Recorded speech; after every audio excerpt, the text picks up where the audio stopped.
चल आज तुला कोणता शिकायचा आहे? भोपळा. कोणता? एक होता भोपळा, त्याला आला खोकला, खोकलून खोकून थकला, पटकन फुटला. भोपळ्याच्या बिया रानभर झाल्या, पाऊस पडताच तरारून आल्या. भोपळ्याचे वेल वाढत गेले, भोपळ्यांच्या वेलांना भोपळे आले. कोवळे कोवळे कोवळे कोवळे छान छान भोपळे आजीने बाजारात नेऊन विकले. तू कधी भोपळ्याची भाजी खाल्लीस का नाही? आवडते का?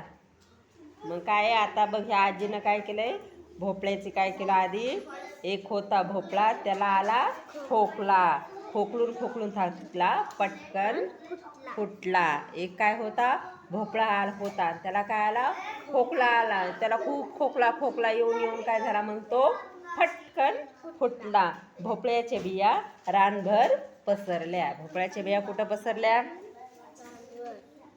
सगळीकडे रानभर पसरल्या.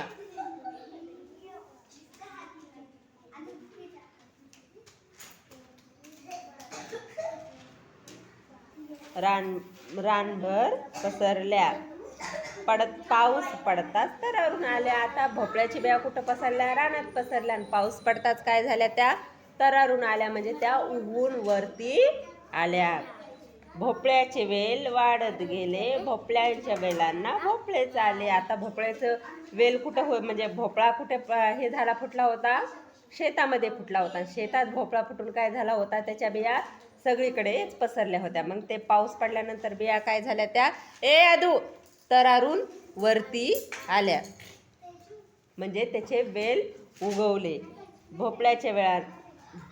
भोपळ्याचे वेल वाढत गेले. आता नंतर वर आल्यानंतर त्यांना पाणी वगैरे घातलं तर वाढतील ना. मग त्या भोपळ्याच्या झाडाला पाणी घातलं असेल, मग ते भोपळ्याचे झाड काय झाले, वाढत गेले. भोपळ्यांच्या वेलांना भोपळेच आले. मग ते वेल वाढल्यामुळं काय झालं, त्या वेलांना खूप सारे भोपळे आले. कोवळे कोवळे छान छान भोपळे आजीने बाजारात नेऊन विकले. आता भोपळे कसे होते? गोरे, कोवळे. आत्ता सांगितलं ना रे, कोवळे कोवळे छान छान भोपळे आजीने बाजारात नेऊन विकले. कसे होते भोपळे? कसे होते भोपळे? कोवळे कोवळे आणि छान छान होते. ना आजीने ते कुठं नेऊन विकले असतील? कुठं नेऊन विकले?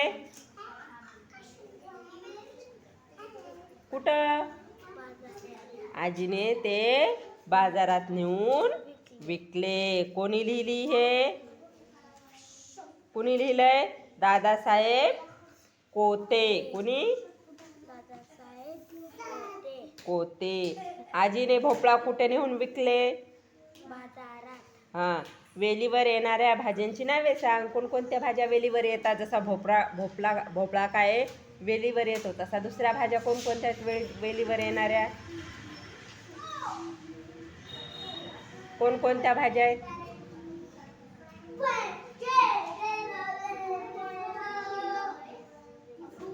कोणत्या आहेत? कारलं, दोडका, परत कोणता आहे? दुधी भोपळा येतो, परत ते पांढरा भोपळा येतो. आणखी कोणती येते रे भाजी? टोमॅटो वेलीला येतात का? आता भोपळ्यापासून तयार होणाऱ्या पदार्थाची नावे सांग. कोणकोणती होतात भोपळ्यापासून तयार पदार्थ? कोणकोणते होतात? भोपळ्याची भाजी तयार होते, भोपळ्याचा आपण शिरा करतो, भोपळ्याचा आपण ते काय म्हणतात ते